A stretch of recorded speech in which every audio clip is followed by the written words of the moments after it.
जिसके कभी छूता था पैर, आज उसी से कर बैठा प्यार। मोहब्बत की कहानी नहीं, हकीकत है एक हैरान कर देने वाले रिश्ते की, जिसने समाज, संस्कार और संवेदनाओं की सारी सीमाएं तोड़ दी है। 17 साल का बेटा अपनी सौतेली मां के साथ फरार हो गया है। बूढ़ा बाप पुलिस के दरवाजे खटखटा रहा है और आंसू में डूबी उसकी आवाज पूरे समाज से सवाल कर रही है।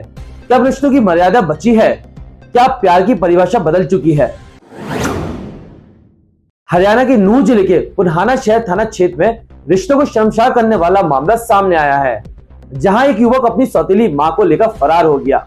युवक का पिता पत्नी और बेटे की तलाश में करीब 3 महीनों से पुलिस के चक्कर काट रहा है, लेकिन कोई सुनवाई नहीं हो रही है। जिसके बाद पीड़ित ने सीएम विंडो के मार्फत मुख्यमंत्री को शिकायत भेजकर दोनों के खिलाफ कड़ी कार्रवाई की मांग की है। पीड़ित का कहना है कि पहले तो उसका बेटा अपनी मां के पैर छूता था, लेकिन दोनों में पता नहीं कब प्यार हो गया और देखते ही देखते उसने इस वारदात को अंजाम दे दिया। बसदल्ला गांव के पीड़ित रामकिशन पुत्र कन्हैया ने बताया कि लगभग 18 वर्ष पहले उसकी शादी फिरोजाबाद से हुई थी, जिस पत्नी से उसको एक बेटा हुआ था, जिसके बाद उसकी पत्नी की मौत हो गई। 3 साल बाद रामकिशन ने सोहाना से दूसरी शादी कर ली थी।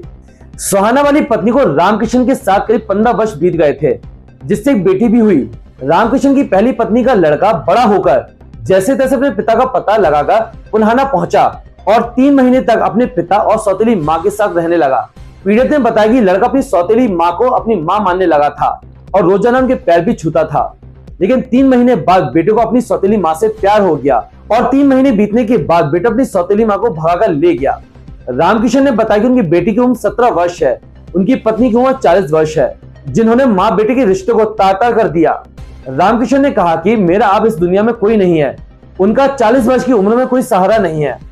लगातार पुलिस के चक्कर काट रहा हूं, लेकिन पुलिस कोई कार्रवाई नहीं कर रही है।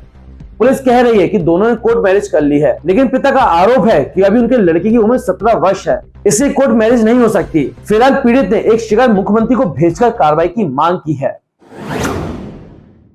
मैं हूं भुवन शांतनु और आप देख रहे हैं एमपी टॉक, जहां पे हम सिर्फ खबर नहीं दिखाते, हर रिश्ते की गहराई, हर घटना की सच्चाई और समाज की सच्ची तस्वीर आपके सामने लाते हैं।